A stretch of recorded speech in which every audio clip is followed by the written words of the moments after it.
Hello，大家好，我是易子仙。你们有没有听说过这句话？去汉语国家学习汉语，就是最好的学习汉语的办法。听说过吗？嗯，我跟你们说啊，不一定。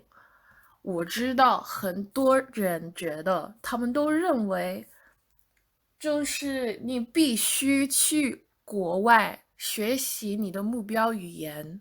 为什么呢？我觉得我们都在找更多的机会练习我们的语言。那如果我们在国外学习、旅游、工作，那我们肯定会遇到，就是比如说我啊，我肯定就是，如果我去中国，我肯定会遇到中国人，我可以跟他们练习，然后就是在那边生活，你可能会认为，那如果我想就是很开开心心的过日子。那我必须逼自己说话，逼自己处理好自己的问题，或者买东西啊，就是享受就是在那边的生活，语言很重要。然后我也觉得就是这样做，你可能会觉得，那我不需要付出努力创造自己的语言环境，因为已经所在的，对吧？到处都是机会，就是练习语言的机会。但是我说不一定的原因就是，如果你没有动力，那你可能会浪费你的时间，可能会错过这个机会。因为有的时候我知道我们在国外的时候很容易想家，然后你可能会一不小心创造自己的，就是比如说我啊，就是创造自己的英语环境，然后觉得很难，就是离开舒服区，对吧？嗯。我觉得这样做很可惜，因为就是回家以后会觉得我为什么没有抓住这个机会来提高我的语言水平？但是我们都有这种可能性，就是如果没有动力的话，那实际上我们在找什么呢？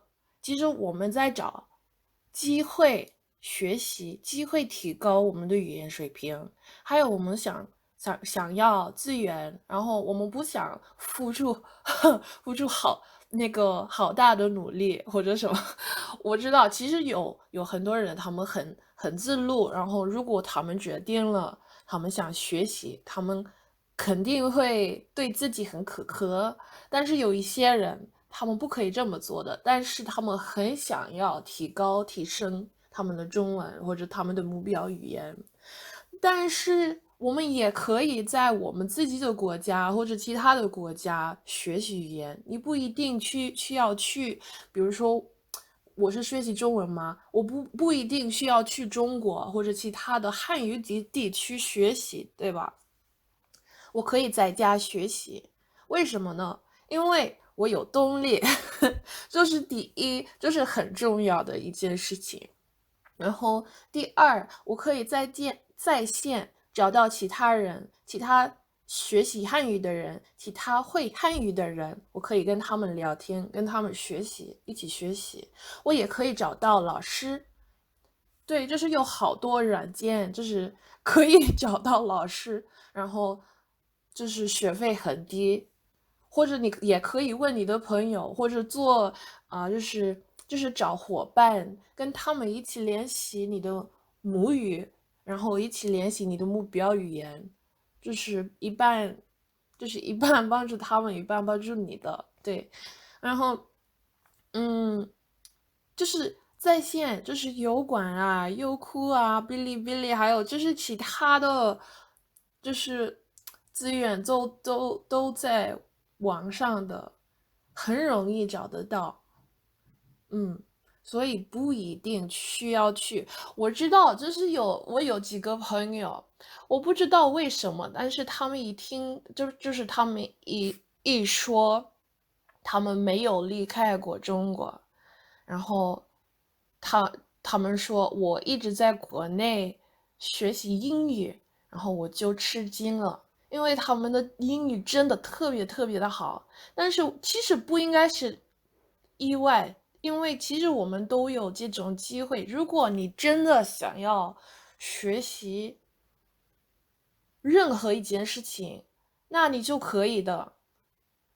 嗯，因为其实我觉得我们就是很多人还好有网络，还好有就是机会跟世界上的人民接触，所以我们没有接口，对吧？然后我们不一定付钱的，就是对啊，我说的太多了，啊，对，所以呢，我是说，你不一定就是去别的国家学习语言不是必须的，但是我觉得还是很好玩儿。我觉得有机会的话，你一定要去，因为其实去别的国家的时候，你可以多了解，就是可以，就是亲自体验那个国家的风格，那个国家的文化，然后我觉得更好玩。那就是我的，就是我的旅行，就是因为我对旅行感兴趣，所以我是这么说的。但是你不一定去，你不需要，你不用觉得哦，我没有机会去别的国家，那我就不可以学习语言了。那不对，那不对的，不正确的，你一定可以的。啊，对，OK，那我说完了。我很喜欢这个话题，其实，因为我就是就是很久以前考虑过这件事情，嗯对，那谢谢你们听我的录音，下次见，拜拜。